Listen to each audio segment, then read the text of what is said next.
स्वामी जी को आरएनएस परिवार की तरफ से, बच्चों की तरफ से प्रणाम। आपके चरणों में आज सबने, स्वामी जी से मेरा परिचय बहुत पहले से है, लेकिन स्वामी जी का रूप इधर लास्ट 14 वर्षों से जो हमने देखा है, शायद मुझे लगता है कि स्वामी जी धरती से चालू हुए तो आज हिमालय की चोटी पर पहुँच गए हैं। इतना परिवर्तन और इतने अल्प समय में ये भगवान की कृपा बगैर संभव नहीं है। हमने स्वामी जी की कथा चल रही है जमशेदपुर में, एक दिन मैं सुनने गया और मुझे लगा कि अगर पूरे दिन नहीं जाएंगे तो शायद हम लोग कुछ मिस करेंगे। तभी स्वामी जी को रिक्वेस्ट की कि उनसे मांगे समय कि आप हमें समय दीजिए और हमारे स्कूल के बच्चों को आपका आशीर्वाद प्राप्त हो। एकदम कुछ सोचे समझे उन्होंने हाँ किया और कहा कि आप समय दीजिए, और आज स्वामी जी हम लोग के साथ में हैं। ये हम लोग का सौभाग्य है कि सब बच्चे और हम लोग स्वामी जी के अगल बगल में बैठे हुए हैं। स्वामी जी मानवता के ऊपर में मानव दर्शन, मानव की उन्नति के लिए बहुत से प्रवचन किए। जगह जगह, खाली देश में नहीं विदेशों में भी उनका प्रवचन रहा। जीवन में संयम की भूमिका, जीवन निर्माण में आत्मता की भूमिका, जीवन में सफलता के बाधक कौन है, उसे कैसे ठीक करें, इस तरह के कई सब्जेक्ट्स में स्वामी जी ने प्रवचन किए और उसका लाभ हजारों में नहीं लाखों लोगों को मिला है। और यही कारण है कि स्वामी जी की व्यस्तता आज से अगर हम लोग देखें तो 23 दिसंबर तक हर दिन कहीं ना कहीं उनका प्रोग्राम है। कंटिन्यू 13 महीना उनका प्रोग्राम है और जब तक ये 13 महीना खत्म होगा मुझे लगता है आगे के 24 महीना और बुक हो जाएंगे। तो इस लेवल पे आज स्वामी जी हैं और ये हम लोग का सौभाग्य है कि आज उनके साथ हैं, उनको आज सुनेंगे। जीवन को सफल कैसे बनाएं, जीवन की परेशानियों को दूर कैसे करें, ये सब सब्जेक्ट हैं जो आज स्वामी जी लेंगे। और आप विद्यार्थीगण का ये सौभाग्य है कि आपको अपना जीवन बढ़ाने के लिए स्वामी जी का ये 1 घंटा 1.5 घंटा का प्रवचन आपके जीवन में बहुत ही महत्वपूर्ण है। तो जो भी वो बोल रहे हैं एक एक सब अपने अंदर लेके जाएं, उसको अच्छे से सुने और उसके ऊपर में अमल करें। स्वामी जी आपको एक दफे हम सबों की तरफ से बहुत प्रणाम और आपकी कृपा एंड आपका आशीर्वाद सबों को चाहिए। ओम शांति। पवन तनय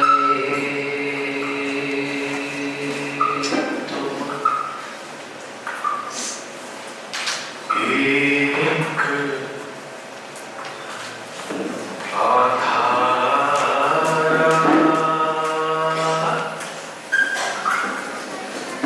कथा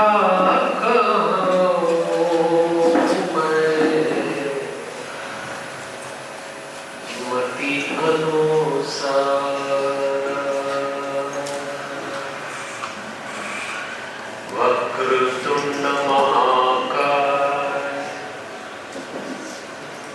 सूर्यकोटि समप्रभ निर्विघ्नं कुरु मे देव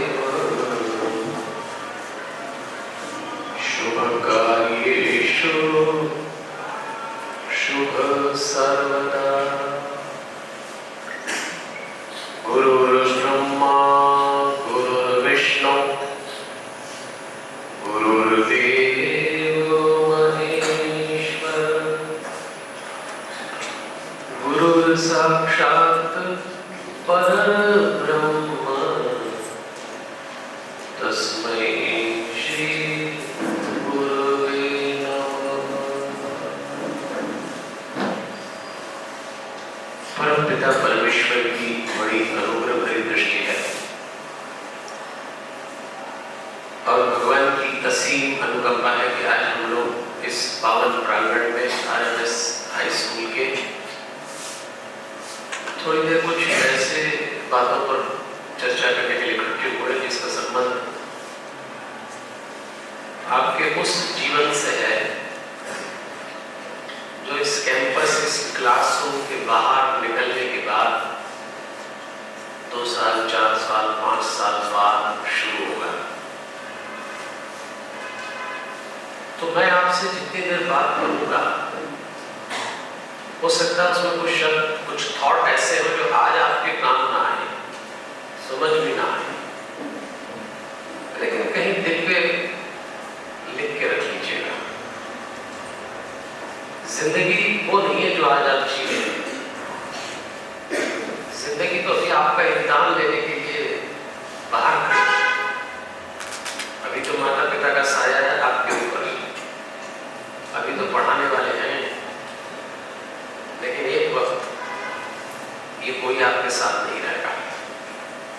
आपका टैलेंट, आपकी प्रोफाइल, आपके जीने का ढंग यही काम आएगा। तो चलिए, हम जब पढ़ते थे तो उसमें पढ़ाई लिखाई का ढंग थोड़ा सा अलग था। आज फार्मूला बेस्ड एजुकेशन का टाइम है। तो मैं आज आपको एक फार्मूला देता हूं, 1 2 का 5 फार्मूला। देखो आप कितनी जल्दी समझ में आ गया। अब 1 2 का 5 फार्मूला क्या है, पहले इसको समझ लें। इसमें 1 है गुरु, 2 माता पिता, 3 शरीर मन और आत्मा, 4 धर्म अर्थ काम और मोक्ष, 5 पंच तत्व पृथ्वी अग्नि जल वायु आकाश। हो सकता है कुछ लोगों ने कुछ नाम पहली बार सुने हो, तो जरा मेरे साथ इस 1 2 के 5 फॉर्मूले को दोहराइएगा। 1 गुरु, जोर से बोलिए, 1 2 3 शरीर मन आत्मा, 4 धर्म अर्थ काम मोक्ष, 5 पृथ्वी अग्नि जल वायु आकाश। ठीक है, अब याद रखिए, अब चलते हैं, समझते हैं ये 1 2 का 5 फॉर्मूला क्या है और आपके क्या काम आएगा। 1 गुरु। बच्चों, पूरी दुनिया में टीचर हैं, काउंसलर है, फैकल्टीज हैं, कोच हैं, लेकिन गुरु सिर्फ भारत में पाए जाते हैं। अब सवाल ये होता है, गुरु करता क्या है?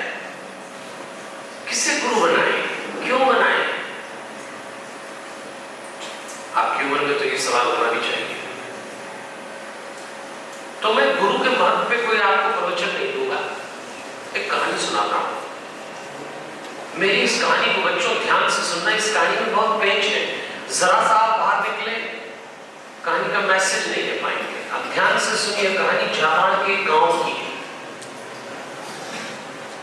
जापान का एक मशहूर खेल है जूडो। एक बच्चा था, कोई 7-8 साल का, और वो अपने पिता से कहा करता था कि मुझे जूडो का चैंपियन बनना है। और उस बच्चे के साथ दिक्कत ये थी कि उसका लेफ्ट हैंड नहीं था, एक हाथ था उसको लेफ्ट हैंड नहीं था। और जूडो 2 हाथ का खेल है। आप लोग सब बेटा मुझे देखो और थोड़ी सी देर आप मेरे साथ चलो। आप भी बैठिए, आप भी बैठिए बेटा, आप भी बैठिए, सब बैठ जाए और मुझे देखिए। बेटा की फिक्र ये है कि मैं बोल रहा हूँ और आप अगर बात करेंगे तो, पर मैं कह रहा हूँ कि 5 मिनट मुझसे जुड़ो। आप जिस उम्र में है ना, कभी हम भी इस उम्र में थे। और बच्चों, मेरा रोज का काम है, मैं 300 दिन बोलता हूँ। कभी कोई कथा करता हूँ, कभी कोई लेक्चर देता हूँ, कभी कोई स्पीच बोलता हूँ। तो अपने ऑडियंस को जानना मुझे बहुत अच्छे से आता है। हम जानते हैं 2 तरह के श्रोता होते हैं, एक आए गए, एक लाए गए। अब आप में से ज्यादा लाए गए फंसे हुए।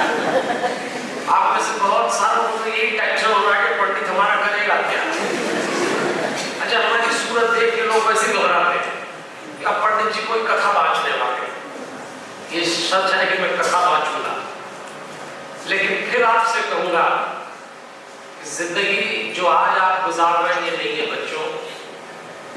यदि मैं आपसे पूछूं इस कैंपस में आप क्या हैं, तो आप कहेंगे स्टूडेंट हैं। कोई कहेगा मैं लड़का हूं, कोई लड़की हूं, कोई कहेगा मैं 9th में 10th में 11th 12th।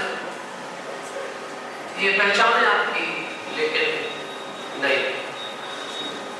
दरअसल इस कैंपस में आप अगर कुछ हैं तो आप एक सपना है अपने माता पिता का, अपने इंस्टीट्यूट का और खुद का। ये सपना टूटना नहीं चाहिए। इसलिए मेरी बात ध्यान से सुनना। जापान के उस गांव में वो बच्चा जिसका एक हाथ नहीं था अपने पिता से कहता था मुझे जूडो का चैंपियन बनना है, और वो पिता उसको कई जूडो के उस्ताद के पास ले जाता। जूडो के उस्ताद को सेंसुई कहते हैं, और सारे सेंसुई कहते हैं कि ये तो बच्चा है।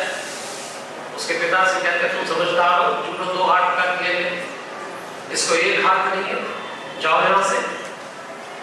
कई सेंसुई के पास गए, सबने मना कर दिया। वो बच्चा बड़ा निराश हो गया, बड़ा उदास हो गया। और एक बात याद रखना बच्चों, जिस दिन कोई माँ बाप अपने बच्चों की वाजिब मांग पूरी नहीं कर पाते, वो दिन किसी भी माता पिता के लिए बड़ा भारी दिन होता है। वो पिता बड़ा दुखी हो गया, इसको एक हाथ नहीं है, ये चैंपियन बनना चाहता है। लेकिन एक दिन वो बाप बेटे एक सेंसुई के पास गए जो बूढ़ा था, और वही बात बोली कि आप इसको जूडो का चैंपियन बना दें। तो उस बूढ़े सेंचुरी ने कहा कि ठीक है, मैं इसको जूडो सिखाऊंगा और चैंपियन भी बनाऊंगा, पर एक शर्त है, जब मैं इसकी ट्रेनिंग स्टार्ट करूं, इसकी कोचिंग चालू करूं, उससे कोई भी सवाल पूछना मना है, सवाल नहीं पूछोगे। उन्होंने कहा ठीक है। अब उस लड़के की ट्रेनिंग शुरू हुई। जूडो के खेल में 22 नियम ऑफेंस के होते हैं और 22 नियम डिफेंस के होते हैं। 22 नियमों से आक्रमण सिखाया जाता है और 22 नियमों से सुरक्षा सिखाई जाती है। उस लड़के को उस उस्ताद ने पहले दिन एक ही नियम सिखाया ऑफेंस का, डिफेंस नहीं। 44 में से एक ही नियम, वो भी ऑफेंस का। सुबह से शाम तक वो बच्चा वही करता रहा, बाकी सब 44 ये एक।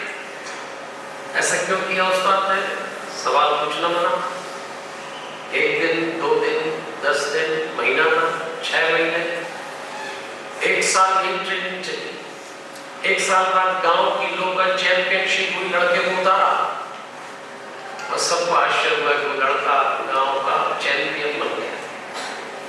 कैसे बन गया? एक हाथ नहीं, एक ही नियम सीखा, लेकिन सवाल पूछना मना था। फिर ट्रेनिंग चालू हुई, स्टेट चैंपियनशिप आई। उस लड़के को 44 में से एक ही ऑफेंस का नियम सिखाया जाता, बाकी सब 44 सीखते। लोगों को फिर आश्चर्य हुआ कि वो स्टेट चैंपियन बन गया। फिर ट्रेनिंग शुरू हुई। 2 साल बाद जब नेशनल चैंपियनशिप की बारी आई और लड़के को मैदान में उतारा, तो लोगों ने कहा कि सामने नेशनल चैंपियन है, इस लड़के को एक हाथ नहीं है, आप क्या कर रहे हैं? लेकिन उस्ताद से सवाल पूछना मना था। पहला राउंड हुआ, लड़का हार गया। दूसरा राउंड फिर हार गया, तीसरा, चौथा हार गया। फाइनल राउंड में लोगों ने उस्ताद सेंचुरी से कहा कि ये मर जाएगा लड़का, सामने नेशनल चैंपियन है, आप ये ठीक नहीं कर रहे। सवाल पूछना मना, हो चुपचाप देख रहा। फाइनल राउंड आया और सब चौंक गए। वो लड़का जीत गया और नेशनल चैंपियन बन गया। उसको ट्रॉफी दी, और जब नेशनल चैंपियनशिप की ट्रॉफी लेके बाप बेटे कार में बैठे अपने बूढ़े उस्ताद सेंचुरी के साथ, तब उन दोनों ने ये कहा, आज तो कम से कम ये सवाल पूछने दीजिए कि आखिर ये चैंपियन बन कैसे गए। तब उस बूढ़े ने जो जवाब दिया, बच्चों जरा ध्यान से सुनना, उसी में इस स्टोरी का मैसेज है। उस बूढ़े सेंचुरी ने कहा कि सुनो, जूडो के खेल में 22 नियम ऑफेंस के होते हैं और 22 नियम डिफेंस के होते हैं। सब लोग 44 नियम सीखते, तुझे मैंने एक ही सिखाया, तो तेरी सारी एनर्जी एक ही नियम को सीखने में लगी, वो भी ऑफेंस का था। तेरा कंसंट्रेशन बन गया, तुझे बहुत पावरफुल ढंग से ये नियम सीख गया तू। और जो नियम ऑफेंस का एक मैंने तुझे सिखाया, जूडो की दुनिया भर की किताब में इस ऑफेंस के नियम का जो डिफेंस होता है वो ये होता है कि सामने वाले के लेफ्ट हैंड पे वार करो, और जैसे ही कोई सामने वाला तेरे लेफ्ट हैंड पे वार करता, तेरा लेफ्ट हैंड था ही नहीं, वो 1 सेकंड गड़बड़ा था।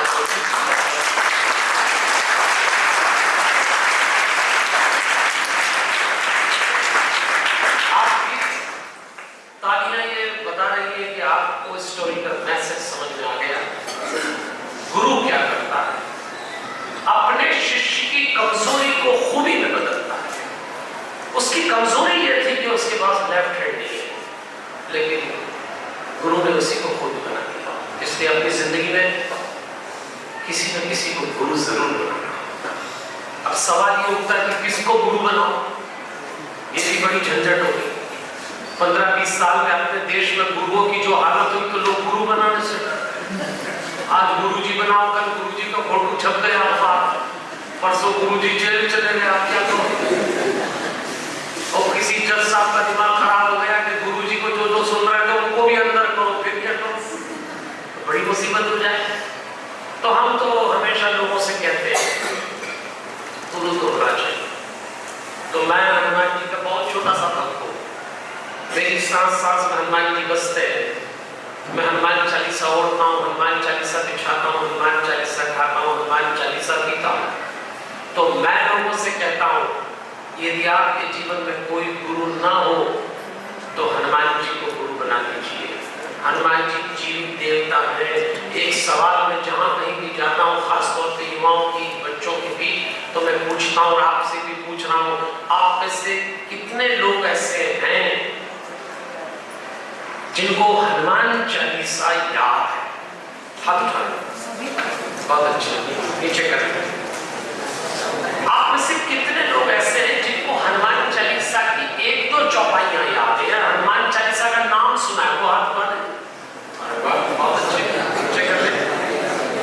अच्छा, आप में से कितने लोग ऐसे हैं जो हनुमान जी को जानते हैं? वो हाथ उठाएं। अरे वाह, अच्छा चलिए आप नीचे रख ले। अच्छा, आप में से कितने लोग हैं जिनको हनुमान जी जानते हैं? वो हाथ उठा दें। अरे भैया से भी उठा दो, क्योंकि जो हनुमान जी को जानता है, हनुमान जी उसको पक्का जानते हैं। अब हाथ उठाइए, चलिए अब चलते हैं।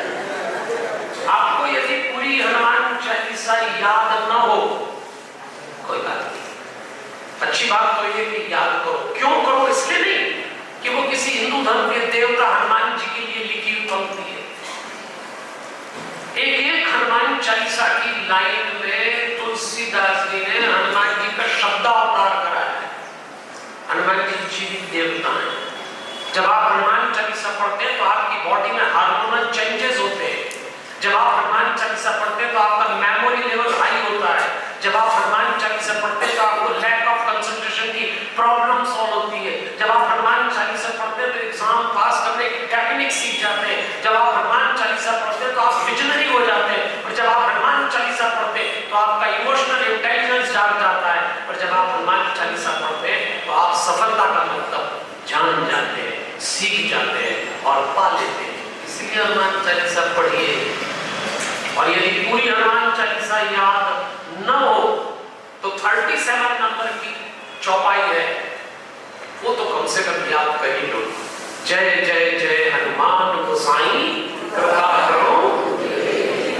हनुमान जी को गुरु बना, हनुमान जी को जेल भी नहीं होती, हनुमान जी का फोटो भी नहीं छपता, हनुमान जी उल्टा सीधा कोई काम भी नहीं करते, लेकिन कोई तो गुरु होना चाहिए।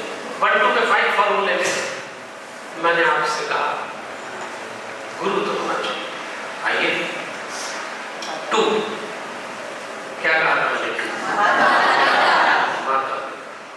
एक बात याद रखना बच्चों, मैंने फिर कहा, अगर आप आज यहाँ हैं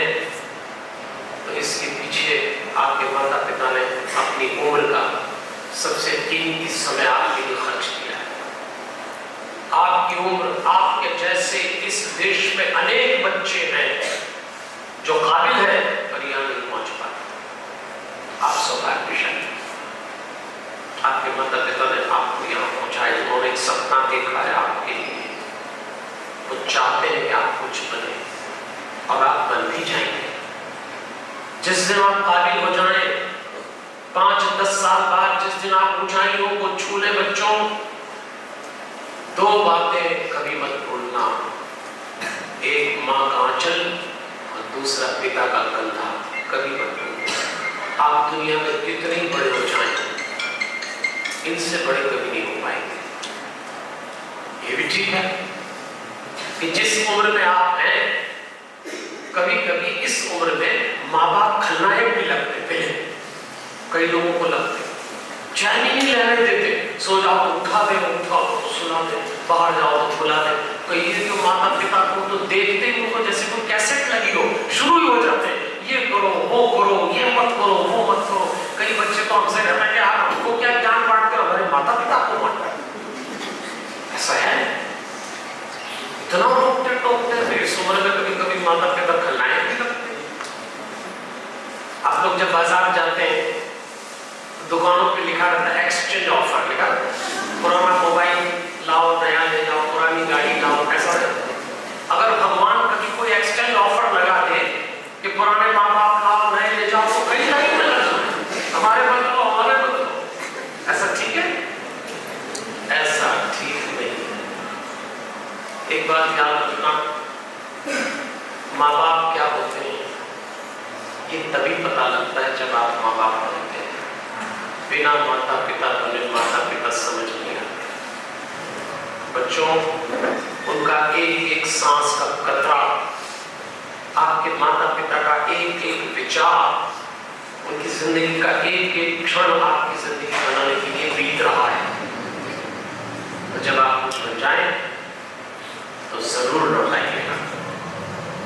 आज किसी माता पिता को इस बात का दुख नहीं है कि उसके बच्चे दूर चले जाएं, तो किस बात का है कि दूर जाके बच्चे भूल जाते हैं।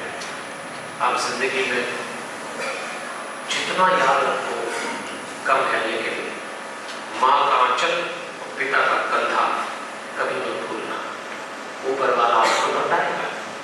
इसलिए अपने माता पिता पे गर्व करिए। हो सकता है आपके माता पिता आपसे कम पढ़े लिखे हो, ऐसा होगा, हर युग में होता है। लेकिन अगर आपको जिंदगी में जिन जिन बातों पे फख्र करना हो, गर्व करना हो, प्राउड है कि, तो एक बात का गर्व जरूर करना कि मैं धन्यवाद देता हूं परमात्मा को, मुझे गर्व है इस बात का कि मैं इन माता पिता की संतान हूं और कुदरत ने मुझे ये सौंपे हैं। अपने माँ बाप पर हमेशा फख्र करिए। वो क्या है वो आपको न जानते हो, आप कितने पढ़े लिखे हैं। इसलिए जोरदार एक बार अपने माता पिता के लिए तालियां बजाएं।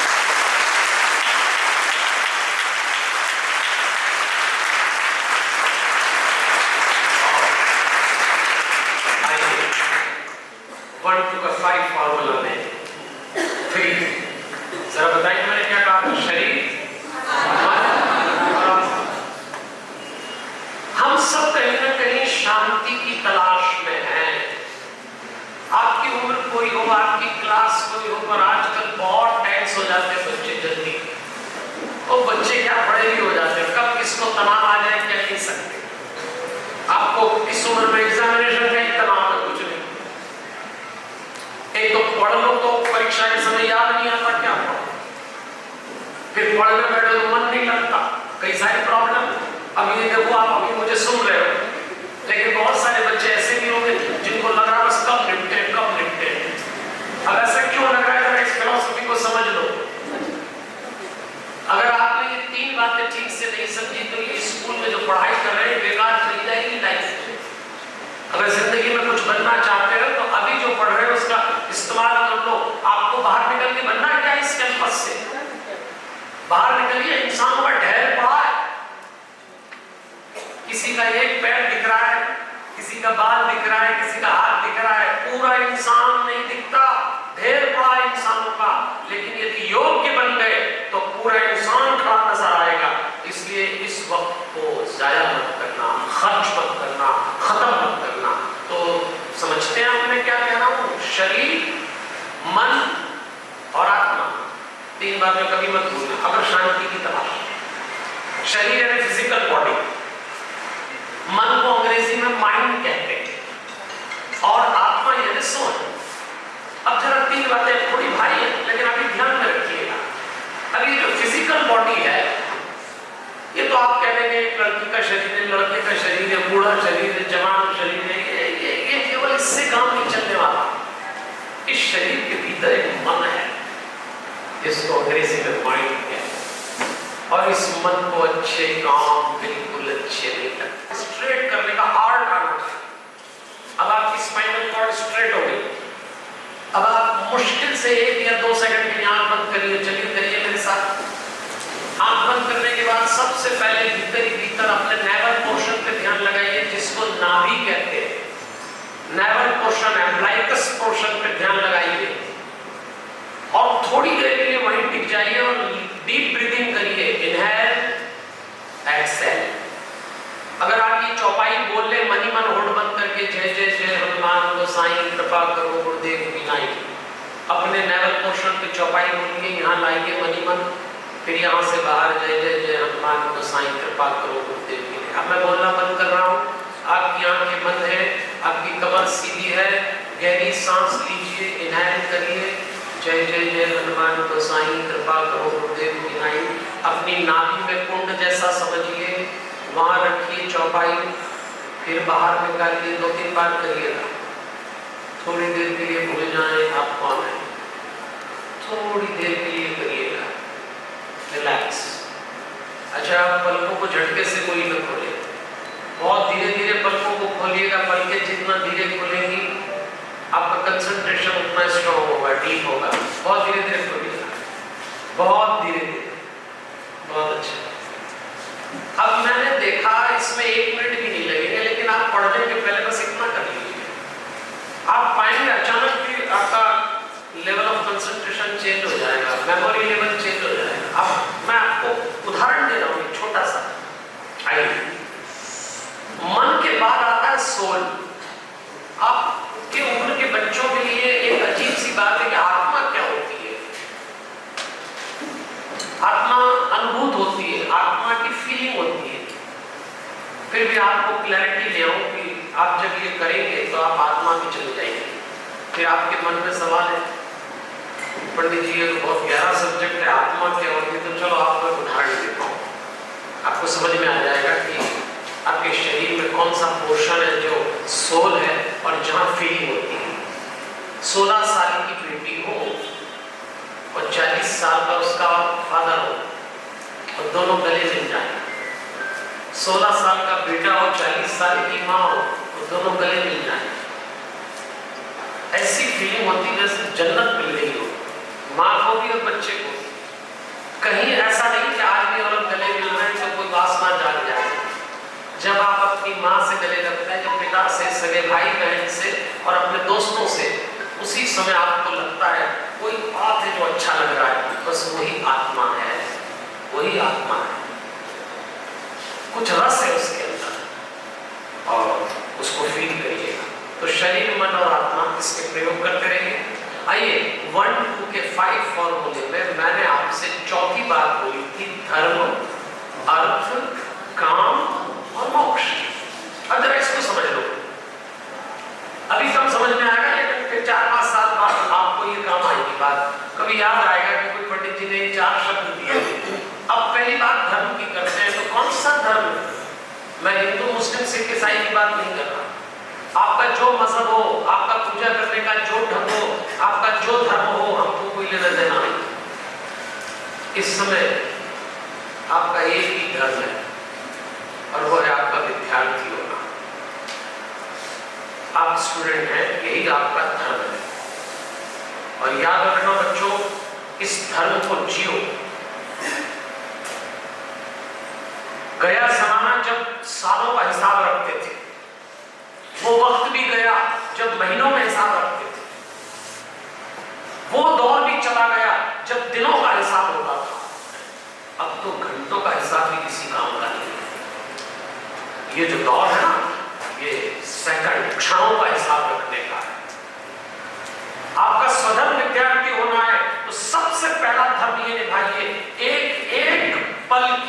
कीमत समझो। एक क्षण भी व्यर्थ नहीं जाना चाहिए। मौज करने के लिए जिंदगी पड़ी है, बहुत वक्त है आपके पास, लेकिन इस समय एक एक क्षण का उपयोग करिए। ये साइंस और टेक्नोलॉजी का टाइम है। साइंस और टेक्नोलॉजी सब कर सकती है। आप दुबले हो तो साइंस टेक्नोलॉजी के पास ऐसी दवाइयां, मोटे हो जाओगे, मोटे हो तो दुबले हो जाओ। अब तो ऐसी क्रीम बन गई कि सामने हो तो गोरे हो जाओगे। बस साइंस और टेक्नोलॉजी सब कर सकती है। आपको बिल्कुल अकल ना हो, एक उंगली गूगल पे दबाओ, इंफॉर्मेशन निकल आएगी। अकलमंद दिखने लगोगे, हो नहीं जाओगे, दिखने लगो। साइंस और टेक्नोलॉजी आपको अकलमंद दिखा देगा, लेकिन एक काम दुनिया का कोई साइंस और कोई टेक्नोलॉजी नहीं कर पाएगी। बीता हुआ वक्त लौटा के नहीं ला पाएगी दुनिया का कोई साइंस। समय गया तो गया। आपके विद्यार्थी होने का ये वक्त है, एक एक पल का उपयोग करिए, नहीं तो जिंदगी बचता ही नहीं। इसलिए हर पल का उपयोग करिए। धर्म है, अर्थ का मतलब पैसा कमाना, धन कमाना, वैभव, संपत्ति, कार, बंगला, सपना देखो। आपके माता पिता जो आपको दे उसमें बढ़ोतरी करो। ये पैसे कमाने का समय है। जो लोग ये कहते हैं पैसा कुछ नहीं होता, पैसा कुछ नहीं होता, वो आपको बेवकूफ बनाए। सब होता है पैसा। खूब मेहनत करिए, लेकिन अभी से गठान मांग लीजिए। खूब और खूब और खूब धन कमाएंगे, लेकिन परिश्रम और ईमानदारी से कमाएंगे। आज से संकल्प लीजिए, अपराध, बेईमानी, गलत तरीके से धन नहीं कमाएंगे।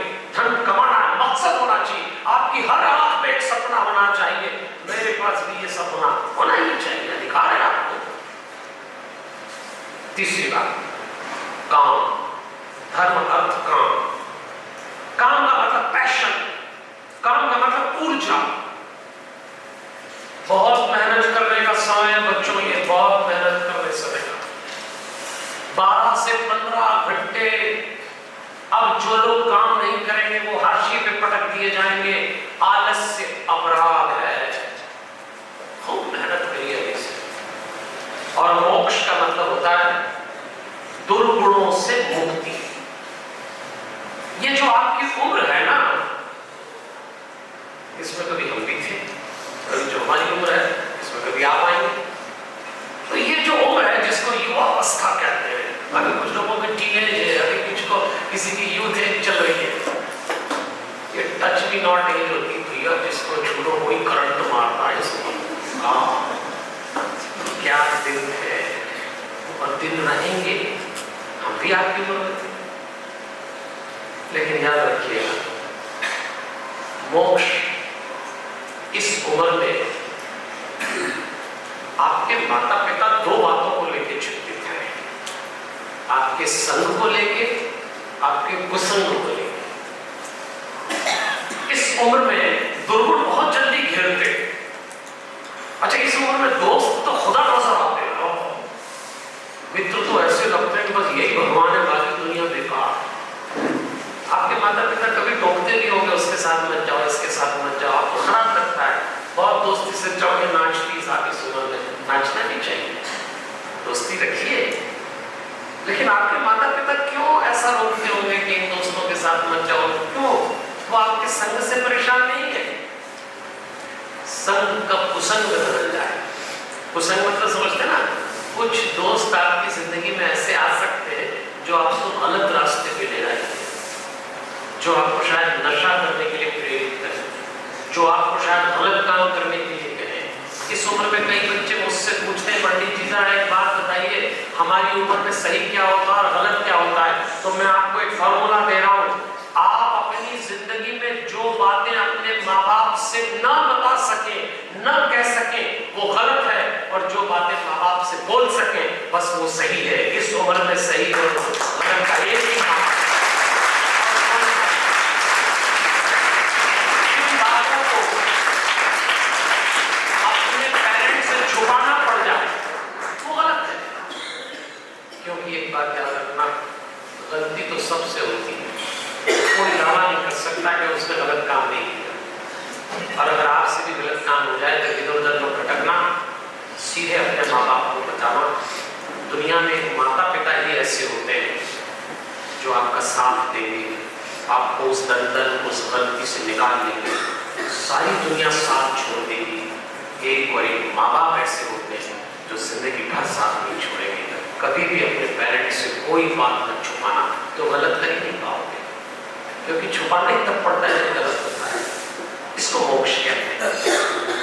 और आइए 1 2 के 5 फॉर्मूले में मैं आपको ले चल रहा हूं, और वो है पंच तत्व की। पृथ्वी, अग्नि, जल, वायु, आकाश। जरा मेरे साथ दोहराएंगे पंच तत्व मैंने क्या बोला? बोलिए। पृथ्वी, चलिए इसको जरा याद रख लेना कि मैं आपसे ये पंच तत्व की बात क्यों कर रहा हूं। बच्चों, ये पंच तत्व जो पृथ्वी, अग्नि, जल, वायु, आकाश आपको दिख रहा है, यही सब हमारे भीतर है। हमारे भीतर भी पृथ्वी है, हमारे भीतर भी जल है, हमारे भीतर भी अग्नि है, हमारे भीतर भी वायु है, हमारे भीतर आकाश है। और बाहर और भीतर के पंच तत्वों में बैलेंस बिगड़ा, आप बीमार हैं। इसलिए याद रखना, कंपटीशन का टाइम है, हेल्थ को बचा के चलना। अभी तो शरीर छोटा है, जवान है, थोड़ी इरेगुलरिटी सहन कर लेगा, लेकिन शरीर अपनी कीमत वसूलता है। आज नहीं तो कल नहीं तो 10 साल बाद वो वसूलेगा, इसलिए इसको बचा के चलना। इसलिए मैं कहता हूँ मेंटल हेल्थ और फिजिकल हेल्थ दोनों पे काम करना। मेंटल हेल्थ क्या होती है? मेंटल हेल्थ का मतलब होता है उदासी आ जाना, कंफ्यूजन आ जाना, बेचैनी होना, और आजकल तो बड़ी फैशनेबल बीमारी है डिप्रेशन। जिसको देखो उसी में घुस गई। इतनी जल्दी डिप्रेशन आ जाता है कुछ लोगों को, तो कुछ पूछो ही मत। अच्छा, जिसको डिप्रेशन की बीमारी होती है उससे जरा बात करना, कभी तुम्हारी क्या प्रॉब्लम है, मालूम नहीं, ऐसे बड़े बड़े बोले नहीं, कोई दिक्कत हो तो बताओ, अरे एक हो तो बताएं, क्या लगता है, जिंदगी ठीक नहीं लगती, मरेंगे भी नहीं, सामने वाले के प्राण लेंगे। ऐसे फैला डिप्रेशन की बीमारी। आजकल तो बड़ी फैशनेबल है। आप तो बच्चे हो तो आपके पास तो कई सारे टॉपिक हैं, और बड़े लोग जो 5-10 आपसे बड़े उम्र के होंगे, वो 5-10 इकट्ठे हो जाएं तो देखो ऐसी डिप्रेशन की बात करते हैं कि 2-3 दिन पहले डिप्रेशन में गई थी, कल ही निकली, तो खुद ही चले जाते, खुद ही निकल जाते। ऐसे कैसे डिप्रेशन हो गया? आप समझो भाई, कंपटीशन तो हो क्या रहेगा, प्रतियोगिता, प्रतिस्पर्धा, सब दौड़ रहे हैं, आपको भी दौड़ना है। जिंदगी में आसानी से मिलने वाला वक्त चला गया, फाइट करना पड़ती है। तो ना मिले तो निराश मत होना, और मिल जाए तो अहंकार मत पालना, बावले मत होना। ये तो कोई जरूरी नहीं है हर एक को वो मिल जाए मुकम्मल, जहां कभी किसी को नहीं मिलता। देखो आपको 2 दोस्तों की घटना सुनाता हूं। 2 दोस्त थे, दोनों को राजे महाराजाओं की तस्वीर खरीदने का शौक था। तो एक दिन पहला दोस्त सड़क पे से निकला तो फुटपाथ पे एक पेंटर राजे महाराजाओं की तस्वीर रख के खड़ा था। तो पहले दोस्त ने पूछा, अरे भाई ये तस्वीर कितने की है? तो उसने कहा 500 रुपए की है। उसकी जेब में 400 रुपए थे, तस्वीर खरीद पाया तो चला गया। इत्तेफाक से उसका दूसरा दोस्त वहां से आया, उसने पूछा कि राजे महाराजा की तस्वीर कितने की? दुकानदार ने कहा 500 रुपए की। उसकी जेब में 500 रुपए थे, दिए, ले आया और अपने घर में जाके टांगी। अब वो जो पहला दोस्त तस्वीर नहीं खरीद पाया था, एक दिन उस दोस्त के घर गया जिसने तस्वीर खरीद के लटका रखी थी।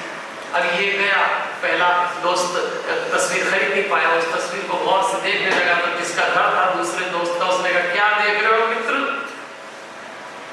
ये हमारे दादाजी हैं, हमारा संबंध राजे महाराजाओं के खानदान से, देखा हमारे दादाजी को? तो वो जो पहला दोस्त था उसने कहा, यही देख रहा हूं, 100 रुपए कम पड़ गए, वरना यही मेरे दादाजी होते। ये जो तकलीफ, ये जो पीड़ा हर एक को होगी कि हम भी किसी अमीर खानदान में होते, हमारे माँ बाप के पास भी बंगले गाड़ी, ये तकलीफ सब जगह होती है, कोई नई बात नहीं है। इतना सा कम रह गया तो कोई बात नहीं, अब आप लायक बन जाइए, आप अपने माता पिता से ऊपर निकल जाइए। अवसर कुदरत ने, पंच तत्व ने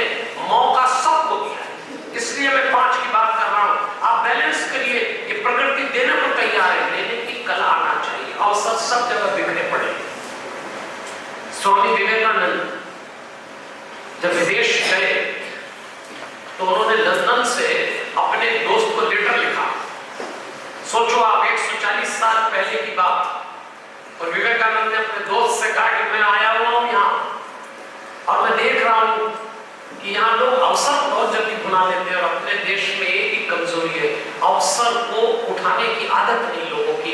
तुम दाल का व्यापार करते हो हिंदुस्तान में, तो मैं तुम्हें सलाह दूंगा, तुम दाल का व्यापार यहाँ आके करो, यहाँ तुम गोडाउन बनाओ, यहाँ सप्लाई करो, यहाँ दाल की छोटी छोटी पुड़िया से सूप बनाओ, खूब बिकेगा। और उस दोस्त को बहुत सारी बातें विवेकानंद ने 140 साल पहले वो बोली जो आज भी है, जिसका नटशेल में मैसेज ये है कि विवेकानंद कहना चाहते थे, मित्र अवसर सारी दुनिया में बिखरे पड़े हैं, तो मैं अकल होना चाहिए कि कौन सा मौका उठा लिया जाए।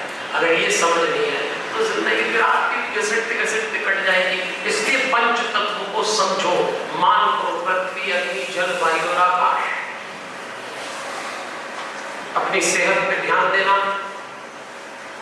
हेल्थ बची रहना चाहिए, तब आगे आप जाके कुछ बन पाएंगे, कुछ समझ पाएंगे, कुछ कर पाएंगे। और यदि आपने इस हेल्थ पे काम नहीं किया, इसलिए मैं बच्चों से एक निवेदन करता हूं, जब आप सुबह उठें तो एक बार अगर आपको मौका मिल जाए तो सूर्य को जल जरूर चढ़ा देना।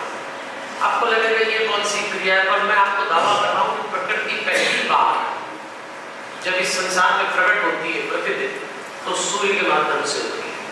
तो उगते हुए सूरज की सूरज, आपका कभी मूड खराब हो, आपको कभी प्रेशर सा फील हो, एग्जाम की डेट आ गई, पढ़ाई हुई नहीं, पेपर का दिन आ रहा हो, तो जरूर सूरज को जल चढ़ाना, और ऐसे चढ़ाना है सूरज की रोशनी जल की धारा से आपके ऊपर आए। इस पे साइंस आज भी रिसर्च कर रहा है कि कोई सूरज को जल चढ़ाए तो उसको कॉन्फिडेंस लेवल हाई कैसे हो जाता है। इतना तो कर सकते हैं। फिर कुछ लोग बोलते हैं ये नई मुसीबत है, जब सूरज उगता है तो हम उठते ही, ये भी एक बीमारी। आजकल लेट राइजर्स की तो क्या बहुत चली है भाई। भारत में 10-15 साल में सुबह जल्दी उठने वाले लोग ही खत्म हो जाएंगे, तो मजबूरी में जिनको स्कूल कॉलेज आना पड़ता है यही उठते, कोई उठता ही नहीं सुबह, जबकि सुबह सबसे ज्यादा प्रकृति पंचतत्व अपना बेस्ट देने को तैयार है। तो मैं कहूँगा एक उम्र तक बच्चे सुबह उठा करो। अच्छा, हमारे पास आप YouTube पे मेरा नाम डालना, मेरा नाम पंडित विजय शंकर मेहता है, और YouTube पे मेडिटेशन विद हनुमान चालीसा करके एक आप साइन डालना, तो उस पर एक छोटा सा कोर्स आएगा। उसमें हमने बताया सुबह उठना कैसे, खासतौर पर स्टूडेंट्स उठते तो आप होंगे, और हम कहते हैं कैसे उठना, और हमारा कोई दबाव भी नहीं कि 5 बजे उठो कि 6 बजे उठो। अच्छी बात तो यह है कि सूर्योदय के पहले उठो, पर हम कहते हैं जब उठो तब हमारा ये 6 मिनट के स्टेप्स, उसमें भी 4 मिनट ही देना आप करके देखना। आप में से जो लोग बटन लगा कपड़ा पहनते वो समझते होंगे, उनको मालूम होगा कि अगर पहला बटन गलत लग जाए तो नीचे तक का कपड़ा आकार छोड़ देता है। अगर आप सुबह उठ गलत गए तो आप दिन भर परेशान रहेंगे, और अगर उठ सही है, इसलिए मैं आपसे कहता हूँ सुबह उठें और जो भी वर्जिश होना हमारा कोर्स करके देखें, आपको फर्क लगेगा, आपको लगेगा कि कुछ एक्स्ट्रा मिल रहा है। ये कॉस्मिक एनर्जी आपकी लाइफ एनर्जी से कनेक्ट हो जाएगी। और मैं फिर वही बात दोहराता हूँ, लैक ऑफ कंसंट्रेशन की प्रॉब्लम सॉल्व होगी, मेमोरी लेवल हाई होगा, विजनरी हो जाएगी केवल सुबह जल्दी उठने से। लेकिन ये वक्त नींद भी सुबह सुबह ऐसी मीठी आती है। अच्छा, कईयों को तो उसी समय आती, कुछ को तो ऐसी प्यारी आती कि पूरा खानदान लगता उठाने में,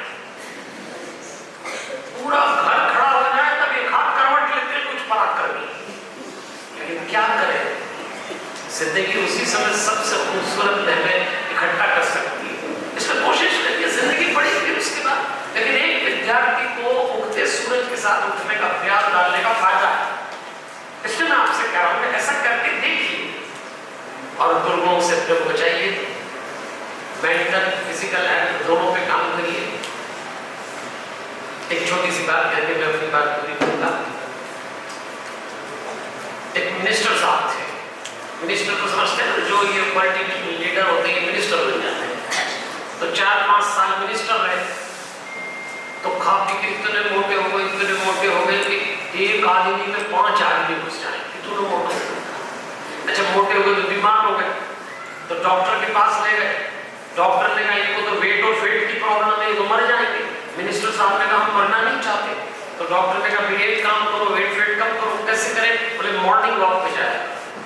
अच्छा, मिनिस्टर साहब ने मॉर्निंग देखी नहीं थी, 9 बजे उठते थे, तो उन्होंने एक ऑर्डर लिए, एक चपरासी रख लिया और उस चपरासी से कहा कि कल सुबह 5 बजे मुझे उठाना, मुझे घूमने जाना, नहीं तो मैं मर जाऊंगा।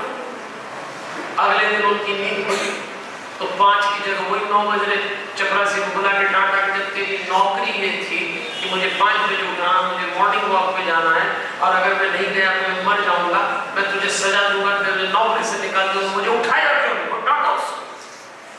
तो चपरासी ने कहा हुजूर मैंने आपको उठाया। अरे बोले कहाँ उठाया? मुझे घूमने जाना था। चपरासी ने कहा आप घूम के भी आ गए। अब तो और गुस्सा आया, कहाँ घूम के आ गए? इतना झूठ बोलता है। तब चपरासी ने कहा, बहुत ही मोटे थे वो, कि हुजूर मैंने आपको उठाया था तो आप इस करवट से मुड़े और उस करवट सो गए, तो मुझे लगा बड़ा आदमी इससे ज्यादा क्या घूमता होगा, तो घूम गया। क्या आपको ऐसा बड़ा आदमी बनना है कि जिंदगी एक पलंग पे लड़ाई करके रह जाए?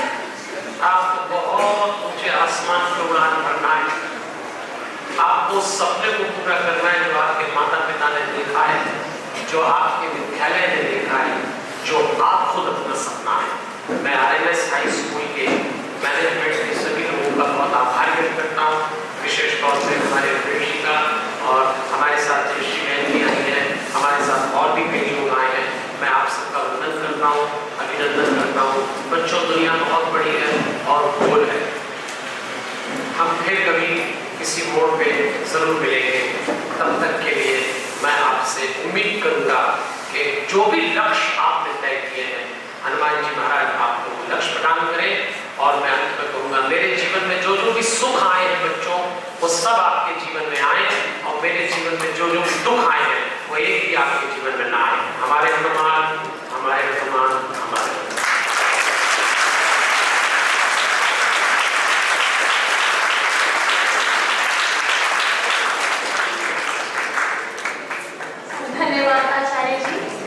आपके द्वारा दिया गया मार्गदर्शन हमारे जीवन को एक नई दिशा देगा। और जो आपने आज हमें जो फॉर्मूला बताया है 1 to 5, वो जरूर ही हमारे बच्चे उसका पूरा लाभ उठाएंगे। अब मैं हमारे विद्यालय के प्रेसिडेंट श्री आर.के. झुंझुनवाला जी से अनुरोध करती हूँ कि वो मंच पर आकर हमारे गुरु जी को सम्मानित करें। सर,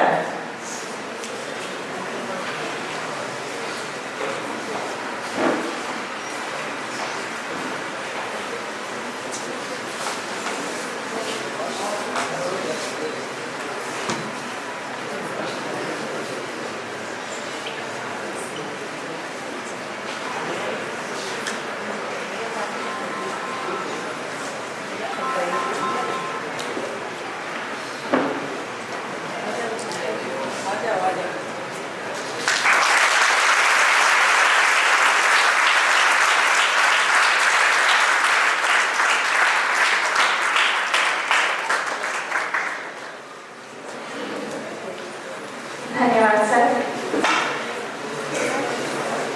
अब मैं प्रतिमा कावड़िया जी से अनुरोध करती हूँ कि वो मंच पर आकर धन्यवाद ज्ञापन दें। Ma'am please.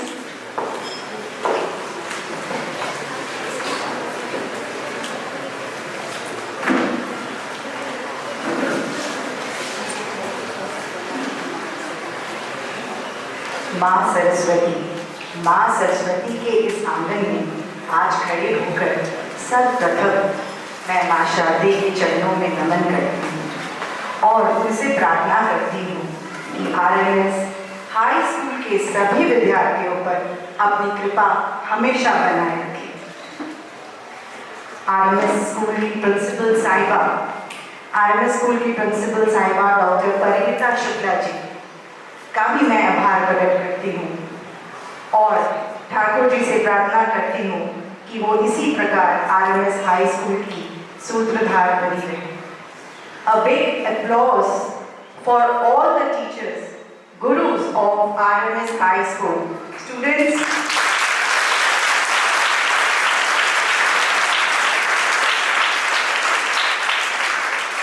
धन्यवाद के इस क्रम को आगे बढ़ाते हुए हमारे आदरणीय RMS हाई स्कूल RMS संस्था के प्रेसिडेंट साहब श्री R.K. झुनझुनवाला जी का भी मैं आभार प्रकट करती हूँ। उन्होंने हमारे RMS फैमिली को एक बड़ी ही खूबसूरत माला में हमेशा से पिरोल रखा।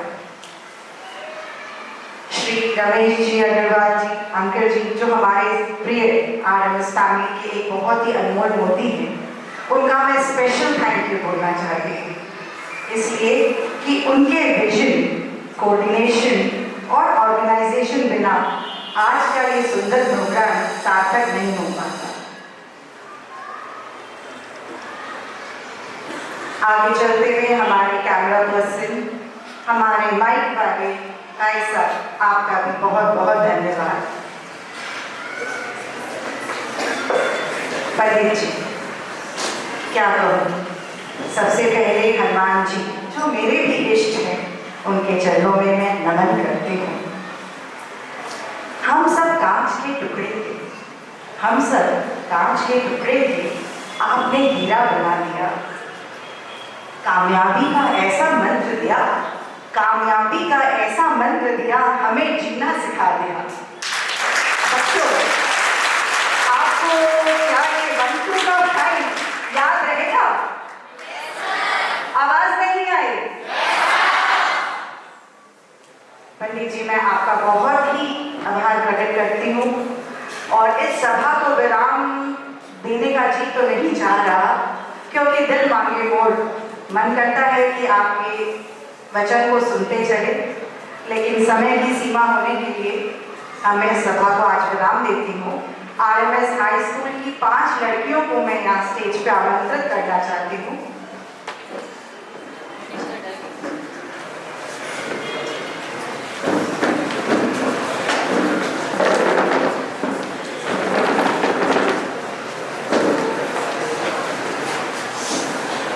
ये सब बच्चे हमारे गुरु जी को धन्यवाद बोलना चाहते हैं अपने अंदाज में।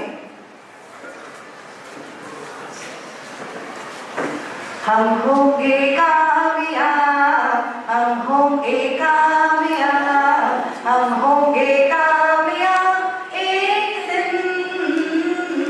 हो मन में है विश्वास, पूरा है विश्वास, हम होंगे कामयाब एक दिन। बाकी बच्चे भी हमारे साथ गा सकते हैं। अगर आज की ये पंडित जी की गुरु वचना आप लोगों को भाया हो तो प्लीज सब साथ में एक बार फिर, हम होंगे कामयाब, हम होंगे कामयाब, हम होंगे कामयाब एक दिन। हो मन में है विश्वास, पूरा है विश्वास, हम होंगे कामयाब एक दिन। Thank you all for being with us.